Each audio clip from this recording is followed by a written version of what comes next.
Hai Konco, apa kabar? Setelah melaunching video pertama yang bertema Natal di akhir Desember lalu, hingga hari ini aku belum ada memproduksi satu video pun.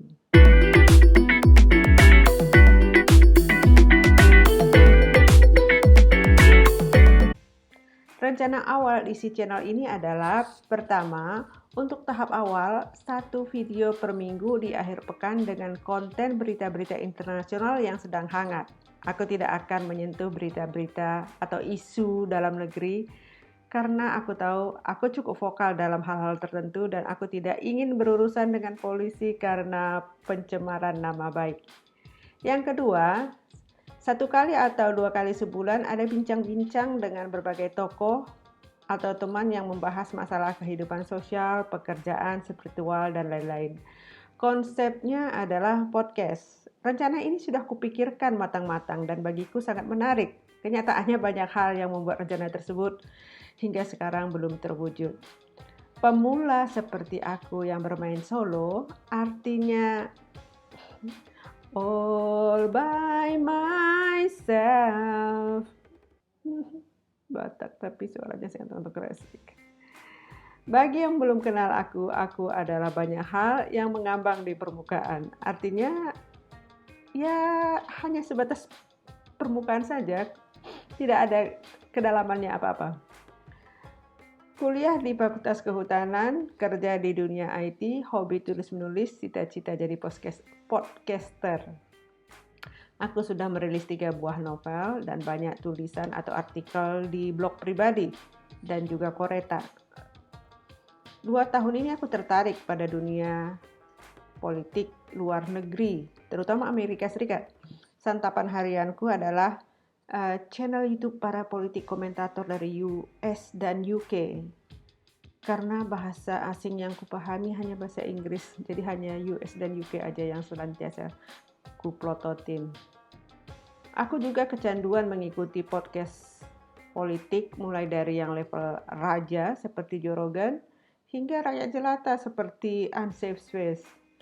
YouTuber atau podcaster lain yang kuikuti secara teratur seperti Tim Pool, Jimmy Dore, Zuby, Sydney Watson, Dave Rubin dari Rubin Report, Paul J. Watson, Chris Chappell dari China Unscripted, dan America Uncensored. 2 bersaudara Brad and Eric Weinstein, Larry Elder, dan banyak lagi. Mereka inilah yang menginspirasi aku membuat channel YouTube. Tantangannya tentu sangat banyak, terutama membangkitkan rasa percaya diri karena wajah pas-pasan yang sangat tidak menjual. Tapi obstacle ini akhirnya bisa kuatasi dengan cara bodoh amat, coba aja. Kemudian setelah beberapa kali shoot, ternyata aku menyukai bicara di depan kamera. Tantangan lainnya adalah aku harus belajar video editing dari nol.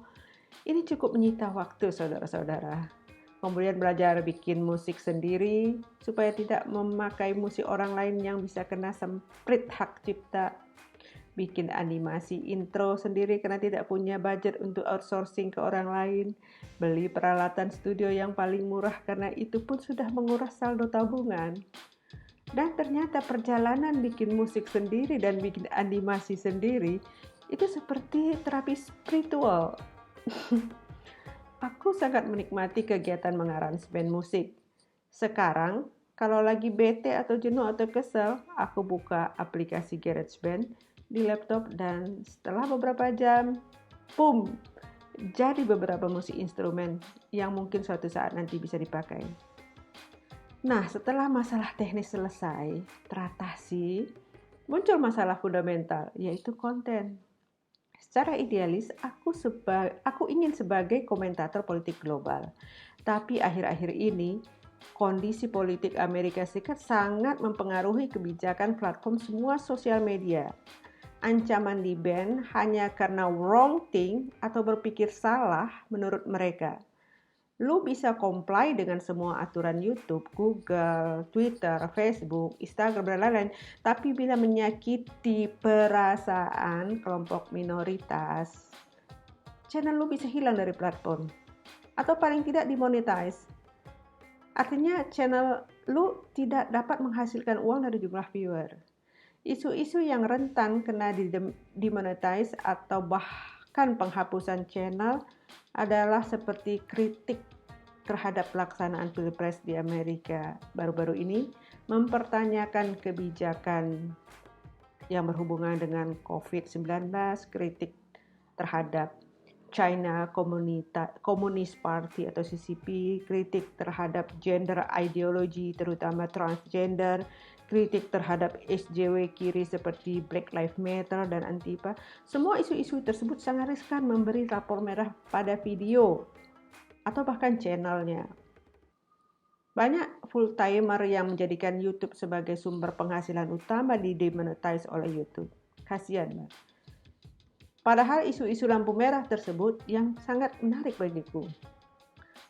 Kalau aku tetap mengangkat isu-isu tersebut, sepertinya masa depan channel ini nggak akan lama dan selalu mendapat rapor merah. Bahkan bisa raib sejak waktu-waktu. Itulah yang menjadi pemikiranku sebulan ini hingga akhirnya tidak menghasilkan satu video pun.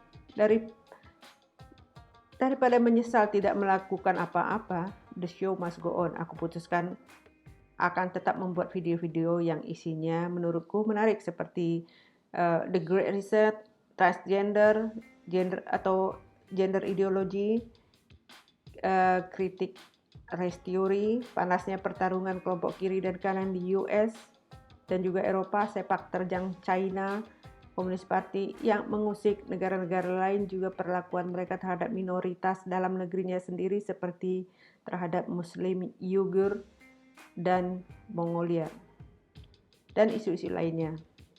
Oh ya, bila ada yang ingin jadi tamu channel ini untuk berdiskusi denganku tentang isu-isu sosial atau dunia usaha, spiritual, bukan agama, silakan hit me by email ya.